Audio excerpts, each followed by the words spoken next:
श्री शिवाय नमस्तुभ्यम। आप सभी पर महादेव की कृपा सदैव बनी रहे।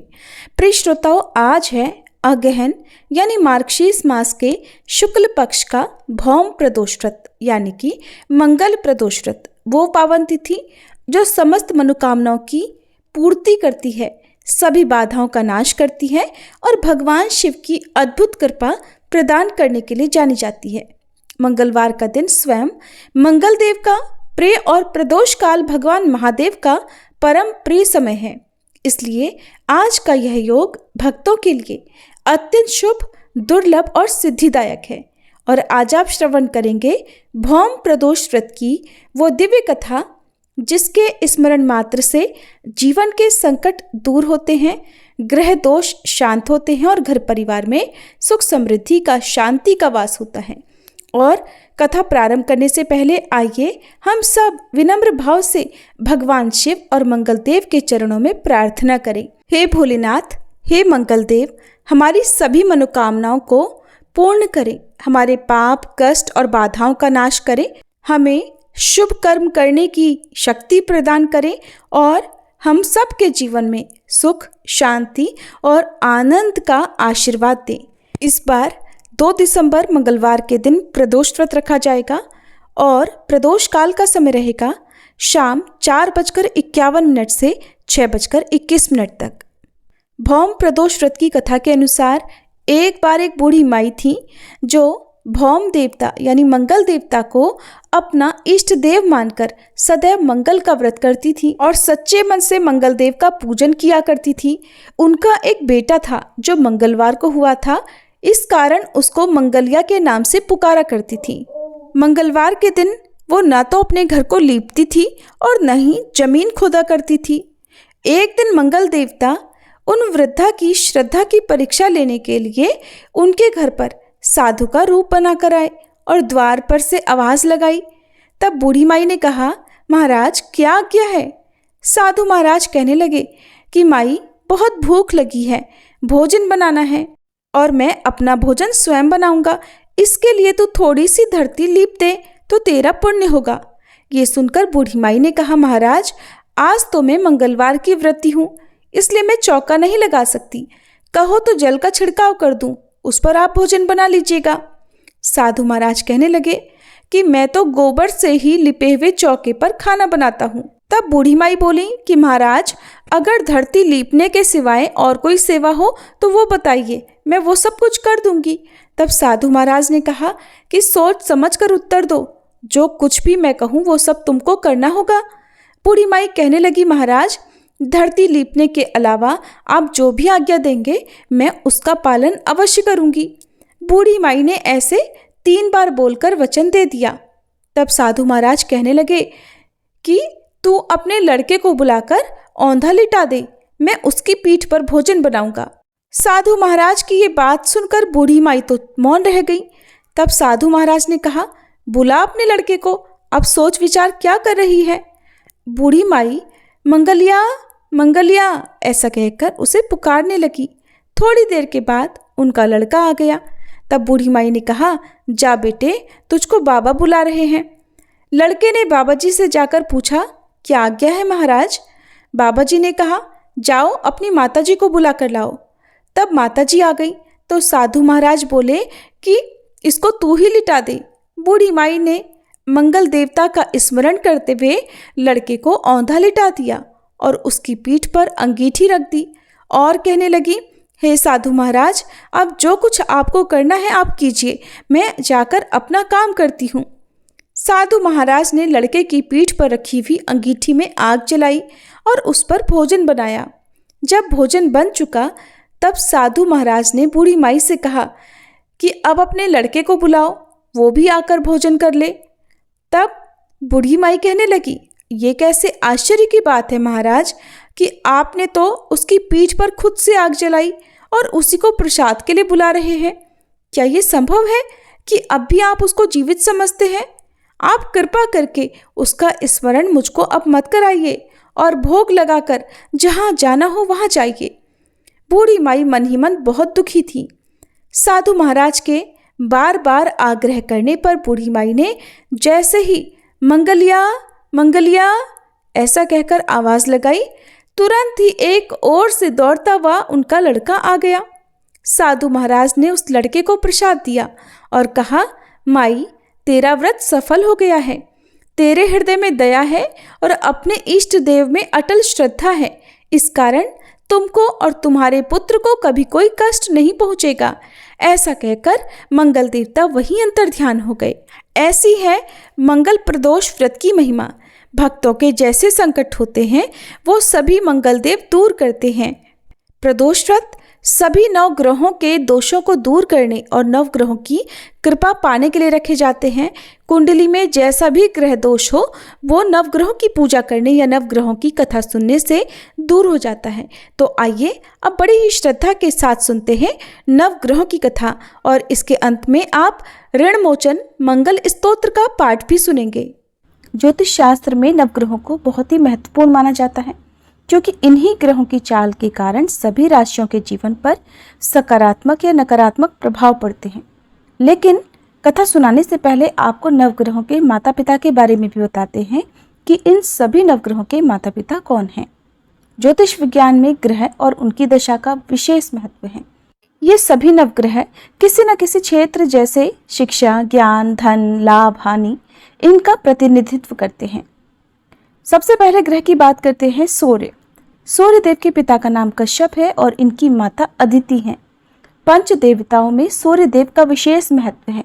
इनकी 2 पत्नियां हैं जिनका नाम संध्या और छाया है। शनिदेव भगवान सूर्य के पुत्र हैं और यमराज और देवी यमुना भी इनकी संतान हैं। दूसरे ग्रह हैं चंद्र ग्रह। चंद्रदेव महर्षि अत्रि के पुत्र हैं और उनकी माता का नाम अनुसुईया है। शास्त्रों के अनुसार चंद्रदेव की 27 पत्नियां हैं जो 27 नक्षत्रों का प्रतिनिधित्व करती हैं। चंद्रदेव बुध ग्रह के पिता हैं। तीसरे ग्रह है मंगल ग्रह। शास्त्रों में बताया गया है कि मंगल देव के पिता भगवान शिव हैं और भूदेवी इनकी माता हैं। मंगल पूरी तरह से ब्रह्मचारी है। मांगलिक दोष का संबंध भी इन्हीं ग्रह से होता है। चौथे ग्रह है बुध ग्रह। बुध देव के पिता चंद्र और देवी तारा इनकी माता का नाम है। बुध देव को समस्त वेद और शास्त्रों का ज्ञान देवगुरु बृहस्पति से प्राप्त हुआ था और इनकी पत्नी का नाम इला है। चंद्र वंश का प्रारंभ भी इन्हीं से हुआ था। चौथे ग्रह हैं बृहस्पति। देवगुरु बृहस्पति के पिता महर्षि अंगिरस हैं। सुरूपा इनकी माता का नाम है और इनकी पत्नी का नाम तारा है। महाभारत काल में मुख्य भूमिका निभाने वाले गुरु द्रोणाचार्य इनके पौत्र माने जाते हैं। शास्त्रों में इन्हें देवताओं का गुरु भी बताया गया है। पांचवें ग्रह हैं शुक्र ग्रह। शुक्र देव के पिता भृगु ऋषि हैं और काव्य माता इनकी माता का नाम है। इन्हें कठिन तप के कारण भगवान शिव से मृत संजीवनी विद्या प्राप्त हुई थी। इनकी पत्नी का नाम जयंती है, जिन्हें देवराज इंद्र की पुत्री के रूप में जाना जाता है। छठे ग्रह है शनि ग्रह। शनिदेव भगवान सूर्य के पुत्र हैं और इनकी माता का नाम छाया है। लेकिन शनि का स्वभाव अपने पिता के गुणों से बिल्कुल विपरीत है। शनिदेव कर्मों के अनुसार फल प्रदान करते हैं और इनकी पत्नी का नाम धामिनी है। सातवें आठवें ग्रह के रूप में राहु और केतु को जाना जाता है, जो कि समुद्र मंथन के समय तक अमृत पान करने से पहले तक स्वरभानु था, जिसके पिता का नाम विप्रचित्त है और माता का नाम सिंहिका है।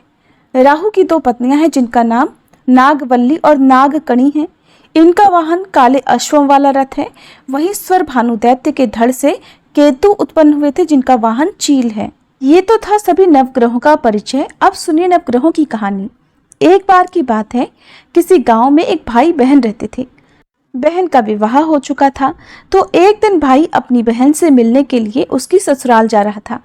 रास्ते में भाई को एक सांप मिला और कहने लगा, मैं तुझे डसूंगा। भाई बोला, हे नाग देवता, मैंने ऐसा कौन सा अपराध किया है जो आप मुझे डसोगे? मैं तो अपने माँ बाप का एक ही पुत्र हूँ, बहन का एक ही भाई हूँ। मेरी पत्नी और मेरे बच्चे घर पर मेरा इंतजार कर रहे हैं। आप मुझे क्यों डसना चाहते हो? तब वह सांप बोला, तुम्हारे 9 ग्रहों की दशा लगी है, इसलिए मैं तुम्हें डस लूंगा।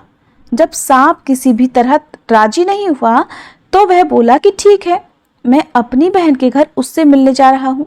जब मैं वापस आऊंगा तब तुम मुझे डस लेना। सांप बोला, क्या पता तुम वापस आते समय इस रास्ते से आओ या ना आओ। मैं तो तुम्हें अभी डसूंगा। तब वह लड़का बोला कि ठीक है, तुम ऐसा करो, मेरे इस थैले में बैठ जाओ। जब मैं अपनी बहन से मिलकर वापस आऊंगा तब तुम मुझे डस लेना। सांप ने उसकी बात मान ली और थैले में बैठ गया। लड़के ने ऊपर से बेलपत्र ढक दिए ताकि वह किसी को दिखाई ना दे और फिर अपनी बहन के घर पहुंच गया। बहन उस समय 9 ग्रहों की कहानी कह रही थी। उसने भाई को आया हुआ देखकर भाई से कहा कि भाई तुम बैठो, मैं पहले 9 ग्रहों की कहानी कह लूं। तुम बैठो और मेरी कहानी भी सुनो। बहन ने कहानी कही, भाई ने कहानी सुनी।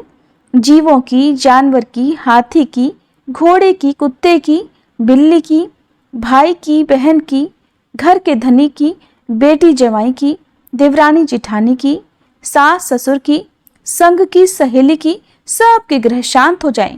घर चले 8 पग, आदमी चले 4 पग, सांप बिच्छू भंवरे सब आग में जले।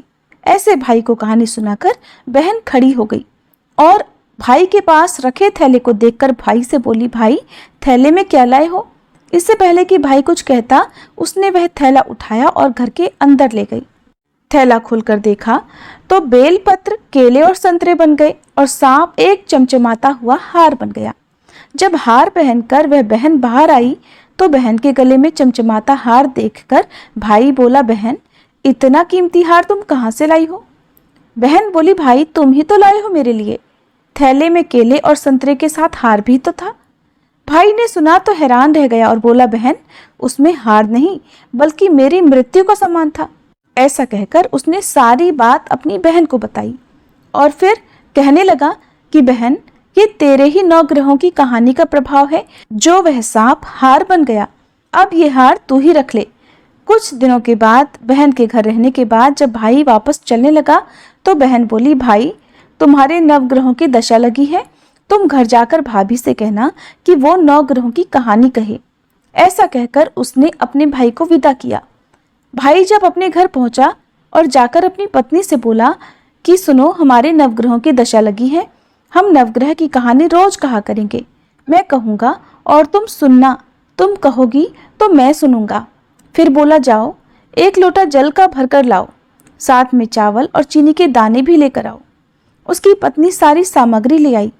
कहानी कही, जीव की, जानवर की, हाथी की, घोड़े की, कुत्ते की, बिल्ली की, देवरानी जिठानी की, सास ससुर की, घर के धनी की, बेटी जवाई की, भाई बहन की, सबके 9 ग्रह शांत हो जाइयो। घर चले 8 पग, आदमी चले 4 पग, सांप बिच्छू भंवरे सब आग में जल जाइयो।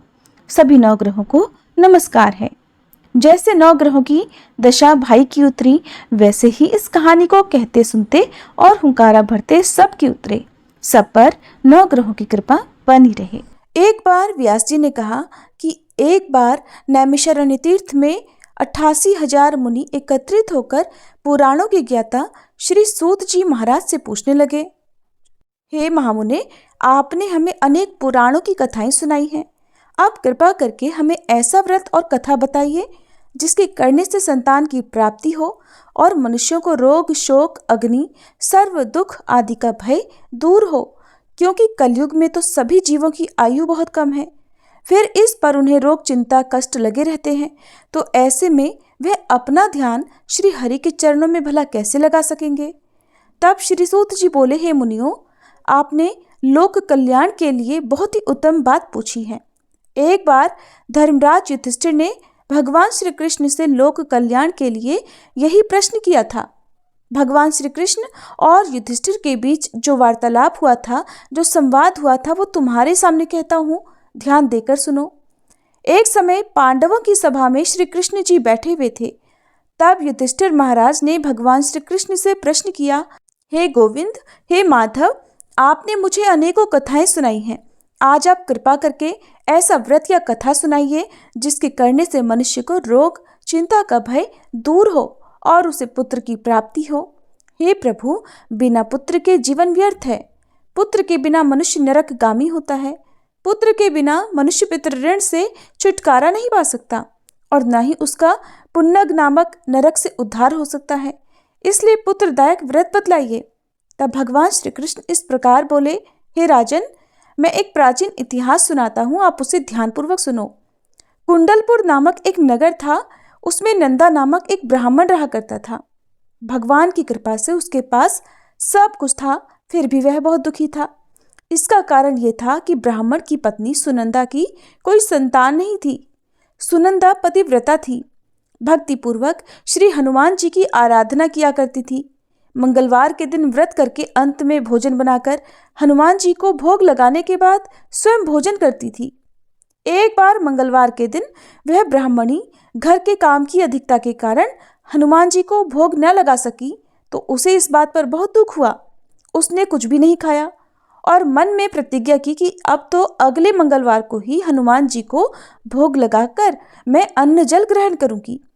ब्राह्मणी सुनंदा प्रतिदिन भोजन बनाती, श्रद्धापूर्वक पति को खिलाती, किंतु खुद भोजन नहीं करती और मन ही मन श्री हनुमान जी की आराधना किया करती थी। इसी प्रकार 6 दिन गुजर गए और ब्राह्मणी सुनंदा अपने निश्चय के अनुसार भूखी प्यासी निराहार रही। अगले मंगलवार को ब्राह्मणी सुनंदा प्रातःकाल ही मूर्छित होकर गिर पड़ी। ब्राह्मणी सुनंदा की इस असीम भक्ति के प्रभाव से बजरंगबली हनुमान जी बहुत प्रसन्न हुए और प्रकट होकर बोले, सुनंदा, मैं तेरी भक्ति से बहुत प्रसन्न हूँ, तू उठ और कोई वर मांग। सुनंदा अपने आराध्य देव श्री हनुमान जी को देखकर आनंद की अधिकता से विह्वल होकर श्री हनुमान जी के चरणों में गिरकर बोली, हे प्रभु, मेरी कोई संतान नहीं है, कृपा करके मुझे संतान प्राप्ति का आशीर्वाद दे दीजिए तो आपकी अति कृपा होगी। तब बजरंगबली जी बोले, तेरी इच्छा अवश्य पूर्ण होगी, तुझे एक कन्या पैदा होगी, उसके अष्टांग प्रतिदिन सोना दिया करेंगे। ऐसा कहकर बजरंगबली हनुमान जी अंतर्ध्यान हो गए। अब तो सुनंदा बहुत प्रसन्न हुई और सभी समाचार अपने पति से कह सुनाया। ब्राह्मण देव कन्या का वरदान सुनकर कुछ दुखी हुए, किंतु सोना मिलने की बात सुनी तो बहुत प्रसन्न हो गए। सोचा कि ऐसी कन्या के साथ तो मेरी निर्धनता भी दूर हो जाएगी। अब बजरंगबली जी की कृपा से वह ब्राह्मणी जल्दी ही गर्भवती हुई और 10वें महीने में उसे बहुत ही सुंदर पुत्री प्राप्त हुई। वह पुत्री अपने पिता के घर में ठीक उसी तरह से बढ़ने लगी जिस प्रकार शुक्ल पक्ष का चंद्रमा बढ़ता है। 10वें दिन ब्राह्मण ने उस बालिका का नामकरण संस्कार कराया। उसके कुल पुरोहित ने उस बालिका का नाम रत्नावली रखा, क्योंकि यह कन्या सोना प्रदान किया करती थी। इस कन्या ने पूर्व जन्म में बड़े ही विधान से मंगलदेव का व्रत किया था। रत्नावली का अष्टांग बहुत सा सोना देता था। उस सोने से नंदा ब्राह्मण बहुत जल्दी धनवान हो गया। अब उनके पास बहुत सारा धन था, जिस कारण वह ब्राह्मणी भी अभिमान करने लगी। समय बीतता रहा। अब रत्नावली 10 वर्ष की हो चुकी थी। एक दिन जब नंदा ब्राह्मण बहुत प्रसन्न था, तब सुनंदा ने अपने पति से कहा कि मेरी पुत्री रत्नावली विवाह के योग्य हो गई है, अतः आप कोई सुंदर और योग्य वर देखकर इसका विवाह करा दीजिए। ये सुनकर ब्राह्मण बोला, अभी तो रत्नावली बहुत छोटी है। तब ब्राह्मणी बोली, शास्त्रों की आज्ञा है कि कन्या 8 वर्ष में गौरी, 9 वर्ष में राहिणी, 10वें वर्ष में कन्या, इसके बाद रजस्वला हो जाती है। गौरी के दान से पाताल लोक की प्राप्ति होती है, राहिणी के दान से वैकुंठ लोक की प्राप्ति होती है, कन्या के दान से इंद्रलोक में सुखों की प्राप्ति होती है। अगर हे पतिदेव रजस्वला का दान किया जाता है तो घोर नरक की प्राप्ति होती है। इस पर वह ब्राह्मण बोला कि अभी तो रत्नावली मात्र 10 ही वर्ष की है और मैंने तो 16-16 साल की कन्याओं के विवाह कराए हैं, अभी जल्दी क्या है। तब ब्राह्मणी सुनंदा कहने लगी, लगता है आपको बहुत अधिक लोभ हो गया है। शास्त्रों में कहा गया है कि माता पिता और बड़ा भाई रजस्वला कन्या को देखते हैं तो वह अवश्य ही नरकगामी होते हैं। तब ब्राह्मण बोला, अच्छी बात है, कल मैं अवश्य ही योग्य वर की तलाश में अपना दूत भेजूंगा। दूसरे दिन ब्राह्मण ने अपने दूत को बुलाया और आज्ञा दी कि जैसी सुंदर मेरी कन्या है वैसा ही सुंदर वर उसके लिए तलाश करो। अब वह दूत अपने स्वामी की आज्ञा पाकर निकल पड़ा। पंपई नगर में उसने एक सुंदर लड़के को देखा। ये बालक एक ब्राह्मण परिवार का बहुत गुणवान पुत्र था। इसका नाम था सोमेश्वर। दूत ने इस सुंदर और गुणवान ब्राह्मण पुत्र के बारे में अपने स्वामी को पूरा परिचय दिया। ब्राह्मण नंदा को भी सोमेश्वर अच्छा लगा और फिर शुभ मुहूर्त में विधिपूर्वक कन्यादान करके ब्राह्मण ब्राह्मणी संतुष्ट हुए। परंतु ब्राह्मण के मन में तो लोभ समाया हुआ था। उसने कन्यादान तो कर दिया था, लेकिन वह बहुत ज्यादा बेचैन था उसने सोचा कि रत्नावली तो अब चली जाएगी और मुझे इससे जो सोना मिलता था वो अब नहीं मिलेगा। मेरे पास जो धन था कुछ तो इसके विवाह में खर्च हो गया और जो बचा हुआ है वो भी कुछ दिनों के बाद समाप्त हो जाएगा। मैंने तो इसका विवाह करके बहुत बड़ी भूल कर दी है। अब कोई ऐसा उपाय हो कि रत्नावली मेरे घर में ही बनी रहे, अपनी ससुराल ना जाए। लोभ रूपी राक्षस ब्राह्मण के मस्तिष्क पर छाता जा रहा था। रात भर वह अपने बिस्तर पर बेचैनी से करवटें बदलते बदलते बेचैन रहा और उसने एक बहुत ही क्रूर निर्णय लिया। उसने विचार किया कि जब रत्नावली को लेकर उसका पति सोमेश्वर अपने घर जाएगा तो वह रास्ते में छुपकर सोमेश्वर का वध कर डालेगा और अपनी लड़की को अपने घर ले आएगा, जिससे नियमित रूप से उसे सोना भी मिलता रहेगा और समाज का कोई भी मनुष्य उसे दोष भी नहीं दे सकेगा। प्रातः हुई तो नंदा और सुनंदा ने अपने जमाई तथा लड़की को बहुत सारा धन देकर विदा किया। सोमेश्वर अपनी पत्नी रत्नावली को लेकर ससुराल से अपने घर की तरफ चल दिया। ब्राह्मण नंदा महालोभ के वशीभूत होकर अपनी मति भ्रष्ट कर चुका था। पाप पुण्य का उसे कोई विचार ही नहीं रहा। अपने भयानक और क्रूर निर्णय को अंजाम देने के लिए उसने अपने दूत को मार्ग में अपने जमाई का वध करने के लिए भेज दिया था, ताकि रत्नावली से मिलने वाला सोना उसे हमेशा प्राप्त होता रहे और वो कभी निर्धन न हो सके। ब्राह्मण के दूत ने अपने स्वामी की आज्ञा का पालन करते हुए उसके जमाई सोमेश्वर का मार्ग में ही वध कर दिया। समाचार मिलने पर ब्राह्मण नंदा मार्ग में पहुंचा और रोती हुई अपनी पुत्री रत्नावली से बोला, हे पुत्री, मार्ग में लुटेरों ने तेरे पति का वध कर दिया है। भगवान की इच्छा के आगे किसी का कोई वश नहीं चलता। अब तू घर चल, वहां पर ही रहकर शेष जीवन बिताना। जो भाग्य में लिखा है वही होगा। अपने पति की अकाल मृत्यु से रत्नावली बहुत दुखी हुई।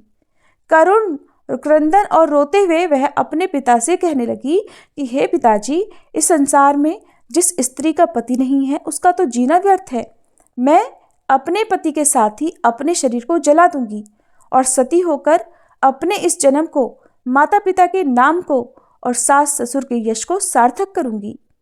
ब्राह्मण नंदा अपनी पुत्री रत्नावली के वचनों को सुनकर बहुत दुखी हुआ।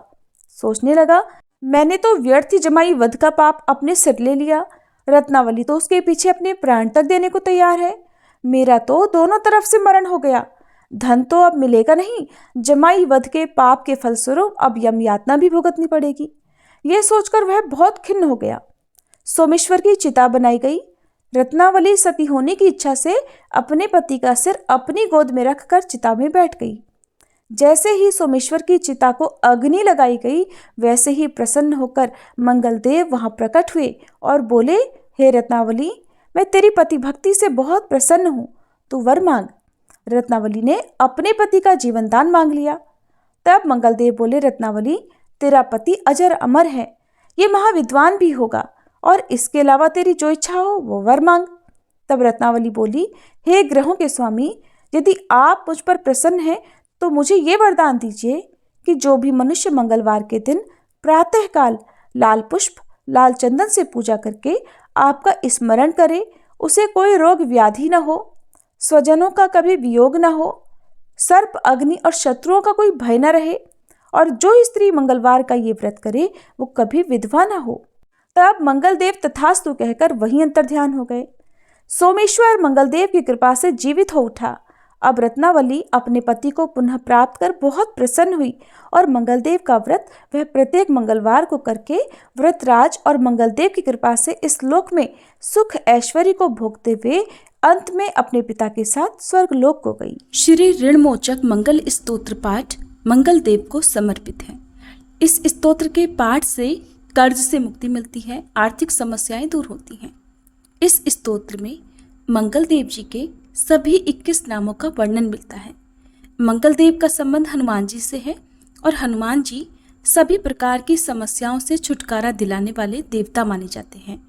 ऋणमोचक मंगल स्तोत्र का पाठ जो भी मनुष्य करता है उस पर मंगल भगवान प्रसन्न होकर उसे धन धान्य प्रदान कराते हैं। वह मनुष्य कुबेर भगवान की तरह धन संपत्ति का स्वामी बन जाता है। वह मनुष्य हमेशा युवा रहता है और उसे रोग और कर्ज से भी मुक्ति मिलती है। तो प्रिय श्रोताओं, अब सुनिए ऋण मोचक मंगल स्तोत्र पाठ हिंदी में। हे मंगल देव, शास्त्रों में आपके जो नाम बताए गए हैं उनमें पहला नाम मंगल, दूसरा भूमिपुत्र जिनका जन्म पृथ्वी से हुआ, तीसरा ऋणहर्ता यानी कर्ज से मुक्ति दिलाने वाला, चौथा धनप्रद यानी धन को देने वाले, पांचवा स्थिरासन यानी जो अपने आसन पर अडिग रहते हैं, छठा महाकाय यानी जो बहुत बड़े शरीर वाले हैं, सातवां नाम सर्व कमावरोधक यानी कार्य में आने वाली सभी बाधाओं को दूर करने वाला है। हे मंगल देव, आपके नामों में आठवां नाम लोहित, नवां लोहितांग, 10वां साम का नाम यानी कृपा करने वाले, जिसका अर्थ सामग ब्राह्मणों के ऊपर अपनी कृपा दृष्टि को रखने वाला है, 11वां धरात्मज यानी पृथ्वी के गर्भ से उत्पन्न होने वाला, 12वां कुज, 13वां भौम, 14वां भूतिद यानी ऐश्वर्य को देने वाला, 15वां भूमि नंदन यानी पृथ्वी को आनंद देने वाला है। हे मंगल देव, आपके नामों में 16वां नाम अंगारक, 17वां यम, 18वां सर्वरोग पहारक अर्थात समस्त तरह की कठिनाइयों को दूर करने वाला, 19वां वृष्टिकर्ता अर्थात वृष्टि करने वाले यानी वर्षा कराने वाला, 20वां नाम वृष्टिहर्ता अर्थात बारिश न होने के कारण अकाल लाने वाला और 21वां नाम सर्वकाम फलप्रदा अर्थात संपूर्ण कामनाओं का फल देने वाला है। हे मंगल देव, जो मनुष्य आपके इन 21 नामों का वाचन सच्चे मन और विश्वास से करता है, उस मनुष्य के ऊपर कभी ऋण यानी कर्ज नहीं होता है और वह अथाह धन की प्राप्ति करता है। हे मंगल देव, आपकी उत्पत्ति पृथ्वी के गर्भ से हुई है। आपकी आभा आकाश में कड़कड़ाने वाली दामिनी अर्थात आकाश में चमकने वाली बिजली के समान है। सभी तरह की शक्ति को धारण करने वाले कुमार मंगल देव को मैं नतमस्तक होकर प्रणाम करती हूँ। हे मंगल देव, आपके मंगल स्तोत्र का पाठ मनुष्य को हमेशा अपने मन में किसी भी तरह के विकार को दूर कर और अपनी पूर्ण श्रद्धा और आस्था के साथ करना चाहिए। जो भी मनुष्य इस मंगल स्तोत्र का पाठ करता है और दूसरों को सुनाता है, उसके सभी कष्ट दूर हो जाते हैं। हे अंगारक अर्थात अग्नि की ज्वाला से जलने वाले, महाभाग अर्थात पूजनीय, ऐश्वर्यशाली, भक्तों के प्रति वात्सल्य यानी प्रेम रखने वाले, आपको हम नतमस्तक होकर प्रणाम करते हैं। आप हमारे ऊपर किसी दूसरे से लिया हुआ उधार को पूर्ण करवा कर्ज को हमेशा के लिए दूर कर दीजिए। हे मंगल देव, मेरे ऊपर किसी दूसरे का कोई बकाया हो तो उसे समाप्त कर दीजिए। किसी भी तरह की व्याधि हो तो उसे भी दूर कीजिए। हे मंगल देव, मेरी गरीबी को दूर कर अकाल मृत्यु के भय को दूर कीजिए। मुझे किसी भी तरह का डर, क्लेश और मन में दुख हो तो उसे भी हमेशा के लिए दूर कर दीजिए। हे मंगल देव, आपको संतुष्ट करना बहुत ही कठिन है। आप तो मुश्किल से प्रसन्न होने वाले भगवान मंगल देव हैं।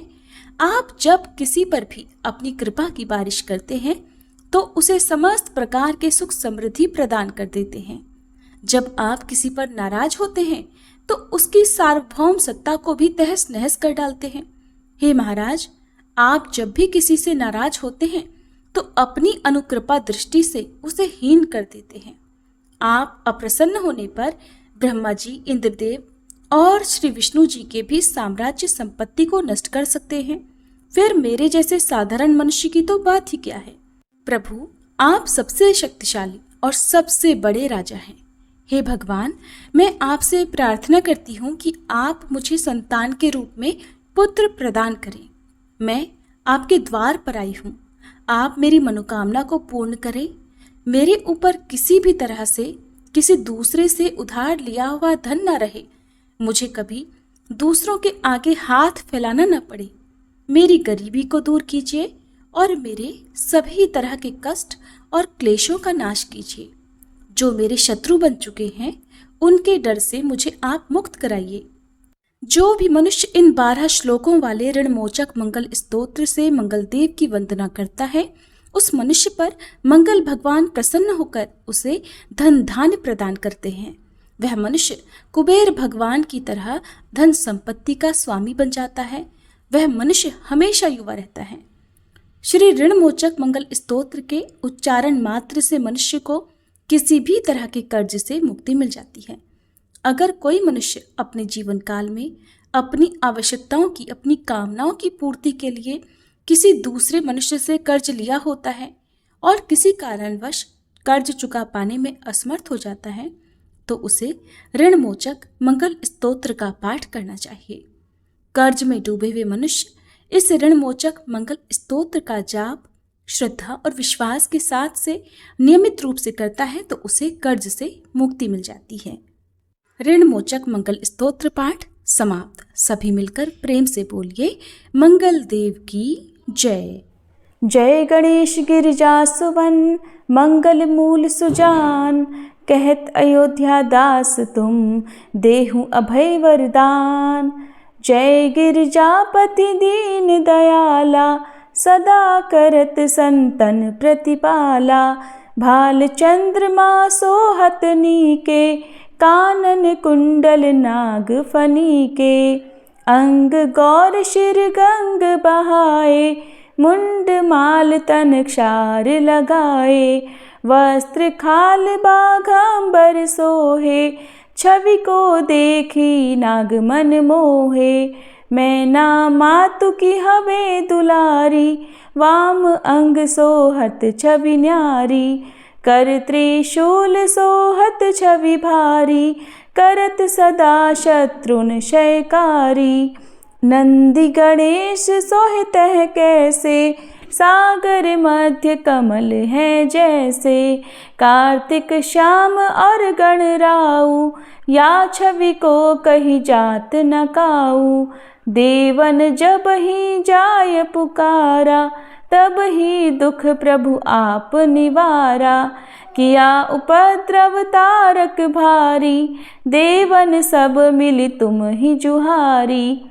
तुरत षडानन आप पठायऊ, लव निमेष मह मारी गिरायऊ।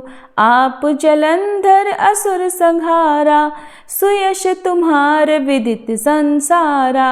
त्रिपुरासुर सन युद्ध मचाई, सब ही कृपा कर लीन बचाई। किया तप ही भागीरथ भारी, पुरब प्रतिज्ञा तासु पुरारी। दानिन मह तुम सम को नाही, सेवक स्तुति करत सदाही। वेद नाम महिमा तब गाई, अकथ अनादि भेद नहीं पाई। प्रकटी उदधि मंथन में ज्वाला, जरत सुरासुर भये विहाला। कीन्ही दया तह करि सहाई, नीलकंठ तब नाम कहाई। पूजन रामचंद्र जब कीन्हा, जीत के लंक विभीषण दीन्हा। सहस कमल में हो रहे धारी, कीन्ह परीक्षा तब ही पुरारी। एक कमल प्रभु राखे उजोई, कमल नयन पूजन चह सोई। कठिन भक्ति देखी प्रभु शंकर, भय प्रसन्न दिए इच्छित वर। जय जय जय अनंत अविनाशी, करत कृपा सबके घटवासी। दुष्ट सकल नित मोहि सतावे, भ्रमत रहो मोहि चैन ना आवे। त्राहि त्राहि मैं नाथ पुकारो, ये ही अवसर मोहि आन उबारो। ले त्रिशूल शत्रुन को मारो, संकट से मोहि आन उबारो। मात पिता भ्राता सब होई, संकट में पूछत नहीं कोई। स्वामी एक है आस तुम्हारी, आए हरहु मम संकट भारी। धन निर्धन को देत सदाही, जो कोई जाचे सो फल पाही। स्तुति के ही विधि करे तुम्हारी, क्षमहु नाथ अब चूक हमारी। शंकर हो संकट के नाशन, मंगल कारण विघ्न विनाशन, योगी यति मुनि ध्यान लगावे, शारद नारद शीश नवावे। नमो नमो जय नमः शिवाय, सुर ब्रह्मादिक पार न पाए। जो यह पाठ करे मन लाई, तापर होत है शंभु सहाई। ऋनिया जो कोई हो अधिकारी, पाठ करे सो पावन हारी। पुत्र होन कर इच्छा जोई, निश्चय शिव प्रसाद ते ही होई। पंडित त्रयोदशी को लावे, ध्यान पूर्वक होम करावे। त्रयोदशी व्रत करे हमेशा, ताके तन नहीं रहे कलेशा। धूप दीप नैवेद्य चढ़ावे, शंकर सम्मुख पाठ सुनावे। जन्म जन्म के पाप नसावे, अंत धाम शिवपुर में पावे। कहे अयोध्या दास आस तुम्हारी, जानी सकल दुख हरहु हमारी। नित नेम कर प्रातः ही पाठ करो चालीसा, तुम मेरी मनोकामना पूर्ण करो जगदीश। मगसर छठी हेमंत ऋतु संवत 64 जान, अस्तुति चालीसा शिव ही पूर्ण कीन कल्याण। ओम जय शिव ओमकारा, स्वामी जय शिव ओमकारा। ब्रह्मा विष्णु सदा शिव, ब्रह्मा विष्णु सदा शिव, अर्धांगी धारा। ओम जय शिव ओमकारा। एकानन चतुरानन पंचानन राजे, स्वामी पंचानन राजे। हंसासन गरुड़ासन, वृषवाहन साजे। ओम जय शिव ओमकारा। दो भुज चारु चतुर्भुज, 10 भुज अति सोहे, स्वामी 10 भुज अति सोहे। त्रिगुण रूप निरखता, त्रिभुवन जन मोहे। ओम जय शिव ओमकारा। अक्षमाला वनमाला, मुंडमाला धारी, स्वामी मुंडमाला धारी। चंदन मृग मद सोहे, भाले शशिधारी। ओम जय शिव ओमकारा। श्वेतांबर पीतांबर, बाघांबर अंगे, स्वामी बाघांबर अंगे। सनकादिक गरुड़ादिक, भूतादिक संगे। ओम जय शिव ओमकारा। कर के मध्य कमंडल, चक्र त्रिशूलधारी, स्वामी चक्र त्रिशूलधारी। सुखकारी दुखहारी, जग पालनकारी। ओम जय शिव ओमकारा। ब्रह्मा विष्णु सदा शिव, जानत अविवेका, स्वामी जानत अविवेका। प्रणवाक्षर में शोभित, ये तीनों एका। ओम जय शिव ओमकारा। त्रिगुण स्वामी जी की आरती, जो कोई नर गावे, स्वामी जो कोई नर गावे। कहत शिवानंद स्वामी, रटत भोलानंद स्वामी, सुख संपत्ति पावे। ओम जय शिव ओमकारा।